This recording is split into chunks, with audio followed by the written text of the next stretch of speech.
آپ کو ایک اور سائنس کے اسٹوڈنٹس کے لیے بھی یہ بات ہے، آپ کو معلوم ہے یہ ستارے جو ہیں، سیارے ہیں، یہ اپنی عمر مکمل کر کے، ابھی کی بات ہے یہ، سائنس ایک بڑے سائنسدان نے اور ناسا کے لوگوں نے بھی جو خلا پہ جاتے ہیں، اسپیس پہ، ان لوگوں نے یہ بات پیش کی کہ ستارے جتنے بھی ہیں گیلیکسی میں، اس میں سے کچھ کی عمر ہزاروں سال کی ہوتی ہے، لاکھوں سال کی ہوتی ہے۔ جب ان کی عمر مکمل ہوتی ہے تو یہ ایک جگہ جا کر کے ٹوٹ جاتے ہیں، داخل ہو جاتے ہیں، جن کو بلیک ہول کہا جاتا ہے۔ بلیک ہول کیا ہے؟ سائنسدان کہتے ہیں اس کی تحقیق ابھی تک نہیں ہو سکی۔ ایک بہت بڑا سوراخ ہے، بہت بڑا سوراخ، جس میں یہ ستارے جا کر کے ختم ہو جاتے ہیں، ان کی زندگی یہاں ختم ہوتی ہے۔ کہیں یہ باتیں آپ کو سوکھی تو نہیں لگ رہی ہیں؟ آج بہت ہی زیادہ سائنس بول رہے ہیں، ضرورت اس کے لیے ہے میرے عزیزو، میں اپنے دین کو ان لوگوں کے سامنے رکھنا چاہتا ہوں جو صرف سائنس کو اپنا خدا سمجھتے ہیں۔ آؤ قرآن پڑھو، قرآن اس کی بنیادیں تمہیں دے گا سائنس کی۔ بلیک ہول کیا ہے سائنسدان نہیں بتا سکے، جبکہ ان کے پاس اب بڑی مشینیں ہیں۔ یہ جو ناسا کے لوگ خلا میں جاتے ہیں، ایک سال تک کے لیے چلے جاتے ہیں، کئی مہینوں کے لیے چلے جاتے ہیں اور تحقیقات کر کے لا رہے ہیں۔ چاند پر انہوں نے کیمرے لگائے اور وہاں کی تصویریں یہ بھیجنے کی بات کر رہے ہیں، لیکن پھر بھی بلیک ہول معلوم نہیں۔ میں اس محمد الرسول اللہ صلی اللہ علیہ وسلم کی بات کر رہا ہوں جو کسی بھی سائنسدان کا شاگرد نہیں، جو کسی استاد کے پاس بیٹھا نہیں۔ اس رسول پاک کی زبان سے قرآن کی آیت نکلی سورہ واقعہ کی، اللہ فرماتا لا اقسم بمواقع النجوم انہو لقسم لو تعلمون عظیم، اللہ فرماتا قسم ہے اس جگہ کی جہاں جا کے ستارے ٹوٹ جاتے ہیں، بے شک اللہ رب العزت کی اس میں بڑی شان ہے اگر تم سمجھ سکو۔ آسٹرونومی کو قرآن بتا رہا ہے کہ بلیک ہول ہیں، مواقع النجوم ان کو کہا گیا ہے، جہاں ستارے جا کر فنا ہوتے ہیں۔ عزیزان گرامی، یہ تکلیف صرف ہماری ہے کہ ہم نے قرآن عظیم کو اس لیول کے اعتبار سے پڑھا نہیں۔ سائنس کے لیے جو لوگ MBBS کر رہے ہوں گے یا پھر انجینئر بن رہے ہوں گے، ان سے بھی میں یہ دعوت دیتا ہوں کہ قرآن کو بھی کبھی اس اینگل سے پڑھ کر کے دیکھو، اس کی نشانیاں اتنی عظیم ہیں۔ میں سمجھتا ہوں کہ تمہیں پھر کہیں ادھر ادھر منہ مارنے کی ضرورت نہیں، معرفت خداوندی اسی سے حاصل ہو جائے گی۔ غور و فکر کرو، تمہیں اسی سے اللہ رب العزت کی معرفت حاصل ہو جائے گی۔ کوئی تو ہے خالق۔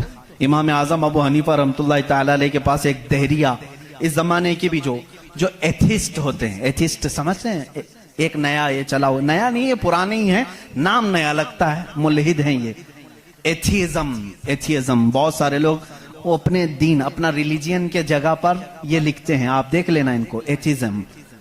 آپ مسلم لکھتے ہیں، کچھ لوگ ہندوازم لکھتے ہیں، کچھ لوگ کرسچینٹی کہتے ہیں، کچھ جیوز ہوتے ہیں، لیکن کچھ ہیں جو ایتھیزم، ایتھسٹ ہیں۔ ایتھسٹ کا مطلب کوئی خدا نہیں، کوئی دین نہیں، کوئی مذہب نہیں۔ یہ بیچارے آوارہ لوگ ہیں، یہ لاوارث لوگ ہیں جو اس طرح سے کہہ رہے ہیں۔ اب ان کی بات میں آپ کو بتاؤں، ایتھیزم، اس طرح کا ایک ایتھسٹ امام اعظم ابو حنیفہ کے پاس آیا، اس نے کہا خدا ہے؟ تم بار بار خدا کی بات کرتے ہو، مجھے تو نہیں لگتا، کوئی نہیں ہے، اگر ہے تو دکھتا کیوں نہیں؟ بہت ساری چیزیں ہیں ایسی آپ نے سمجھایا جو دکھتی نہیں لیکن ہے، بہت ساری چیزیں ہیں۔ اس نے کہا ایسی کوئی چیز نہیں ہے جو ہے اور دکھتی نہیں۔ آپ نے اس کو ایک تماچا لگایا، ڈھیلا اٹھا کر کے مار دیا۔ اس نے کہا میں سوال کیا، تم نے مار دیا۔ کہا کیا ہوا مارا؟ کہا درد ہو رہا ہے۔ کہاں ہے درد؟ اب ہو رہا ہے، دکھتا نہیں ہے لیکن احساس ہے۔ بہت ساری چیزیں ایسی ہیں جو دکھتی نہیں ہے لیکن ہے، ان کا وجود ہے۔ بہرحال آپ نے اس کو جواب کیا دیا؟ کہا سنو، میرے ساتھ آج ایک بڑا عجیب واقعہ پیش آیا۔ میں سمندر کے کنارے گیا تھا، میں نے دیکھا ایک کشتی کو، اور وہ کشتی کی تعجب خیز بات یہ تھی کہ وہ اکیلے چل رہی ہے، کوئی نہیں چلا رہا، سامان خود سے وہ لاد لیتی ہے اپنے اوپر اور چل پڑتی ہے سیدھے راستے پر، پھر تھوڑی دیر کے بعد ساحل پر آتی ہے اور اپنا سامان خود ہی اتارتی ہے، پھر جیسے ہی وقت ہوتا ہے پھر چل پڑتی ہے۔ کوئی کشتی بان نہیں، کوئی ملا نہیں، کوئی کیپٹن نہیں اس کے اندر، سواری بھی نہیں، خود سے سب چل رہی ہے۔ یہ اس دور میں امام اعظم کہہ رہے ہیں جب الیکٹرانک دور نہیں تھا۔ آج کے لوگ ہو سکتا ہے یقین کر لیں الیکٹرانک کشتی ہوگی، ہو سکتا ہے کوئی اس کو الیکٹرانک مشین چلا رہی ہوگی، ایسا نہیں ہے۔ اس زمانے میں کوئی اس چیز کی ایجاد نہیں تھی۔ اس نے کہا کیا پاگل پن کی باتیں کر رہے ہو، کس کو بنا رہے ہو تم؟ کیا ایسی کوئی کشتی ہے جو خود سے سامان بھی اتارتی ہے اور چڑھا بھی لیتی ہے اور چلنے بھی لگ جاتی ہے؟ امام اعظم ابو حنیفہ رحمۃ اللہ علیہ نے فرمایا اتنا تیرا دماغ چلتا ہے کہ کوئی کشتی سمندر پر بغیر چلانے والے کے نہیں چلتی۔ یہ پورے دن اور رات کا نظام اور لوگوں کی موت و حیات کا نظام، زمین سے پودوں کو نکالنے کا نظام، برابر وقت پہ موسم کے آنے کا نظام بغیر کسی کے چلائے کیسے چل سکتا ہے؟ کبھی اس میں تاخیر تم نے دیکھی؟ کبھی تم نے یہ دیکھا کہ رات ہوئی نہیں؟ کبھی تم نے دیکھا کہ دن ہوا ہی نہیں؟ وہ اپنے وقتوں پر ساری چیزیں چلا رہا ہے۔ عزیزان گرامی، ان تمام چیزوں میں ایک نشانی ہے اس کے وجود کی۔ اسی لیے اللہ رب العزت نے سورہ اخلاص میں یوں فرمایا قل هو اللہ احد، اے محبوب آپ فرما دے وہ اللہ ایک ہے۔ اب ایک ہونے کی نشانیاں بھی بہت ہیں، ایک ہونے کی نشانیاں بھی بہت ہیں۔ ہم بچپن میں پڑھتے تھے، ہمارے پاس ایک ہمارے والد کتاب پڑھاتے تھے، اس میں ایک سوال ایک بوڑھی عورت سے کسی نے کیا تھا کہ بڑی بھی تم نے اللہ کو ایک مانا ہے؟ کہا ہاں بالکل۔ وہ چرخہ سیلتی تھی، چرخہ جس میں کپڑے سلے جاتے ہیں۔ مولوی صاحب نے پوچھا کیا دلیل ہے کہ کوئی نظام کو چلا رہا ہے، کوئی ہے خدا؟ اس نے کہا میری مشین یہ سب سے بڑی دلیل ہے میرے لیے۔ کہا کیسے؟ کہا یہ جو چکر کاٹتی ہے مشین، جب تک میں پاؤں ہلاتی نہیں یہ چرخہ چلتا نہیں۔ یہ نظام شمسی پورا بغیر کسی کے چلائے کیسے نہیں چلتا؟ کہا اچھا ٹھیک ہے، بڑی عقل مند عورت ہے، مشین کو ہی اللہ کی نشانی سمجھ لیا تو نے۔ اس عورت سے انہوں نے دوسرا سوال کیا، اچھا چلو ٹھیک ہے کوئی تو ہے چلانے والا، یہ کیوں کہتی ہو کہ وہ ایک ہی ہے؟ کہا چلو ٹھیک ہے اس کی بھی نشانی میری یہ مشین ہے، اس کی نشانی بھی میری یہ مشین ہے۔ کہا کیسے؟ کہا چلو میں ادھر سے چلاتی ہوں تو ادھر سے چلا، بیٹھ جا میرے سامنے، میں ادھر سے چلاتی ہوں تو ادھر سے چلا، پھر دیکھتے ہیں کپڑے کی حالت کیا ہوتی ہے۔ کپڑا جو ہے ہو سکتا ہے لیڈیز کی بجائے جینز کا ہو جائے، جینز کی بجائے لیڈیز کا ہو جائے، کچھ کا کچھ بن جائے۔ کیوں؟ انہوں نے کہا بات تو صحیح ہے۔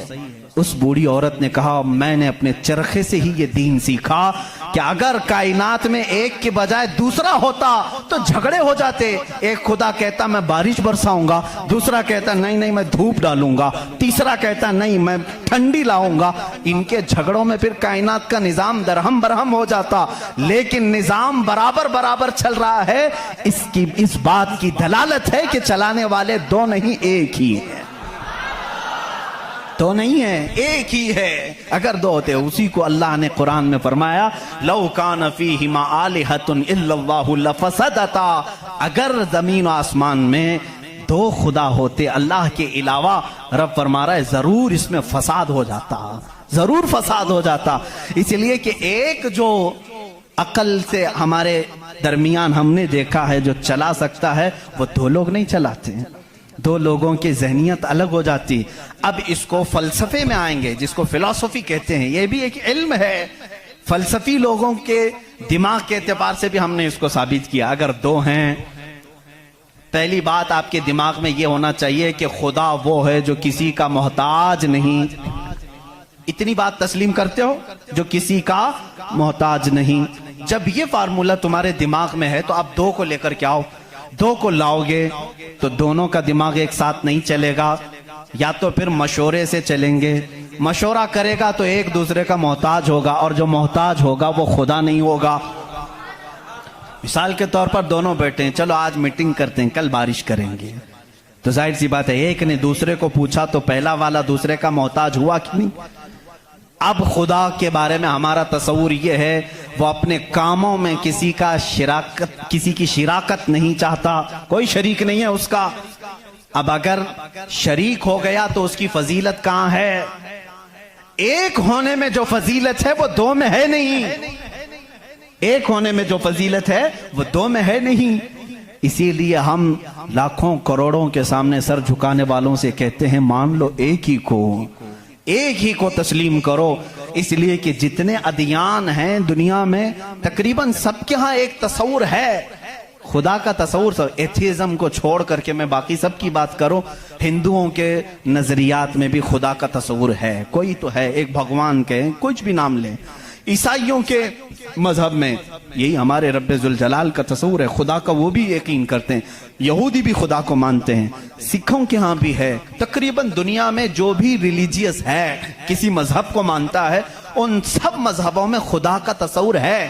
لیکن اب یہ جھگڑا ہے کہ ماننے میں کون خدا ہے کون نہیں ہے. یہاں تک تو سب متفق ہیں، ہے کوئی تو ہے، لیکن یہاں آ کر کے چوک جاتے ہیں کہ کس کو ماننا چاہیے کس کو نہیں. اسی لیے میرے عزیزو، اسلام نے وہ نشانیاں رب ذوالجلال کے واحد ہونے کی اور اس کے طاقتور ہونے کی رکھی ہیں جس کو آج تک دنیا انکار نہیں کر سکی، اور قرآن کے اس معجزے کو آج تک کوئی چیلنج نہیں کر سکا.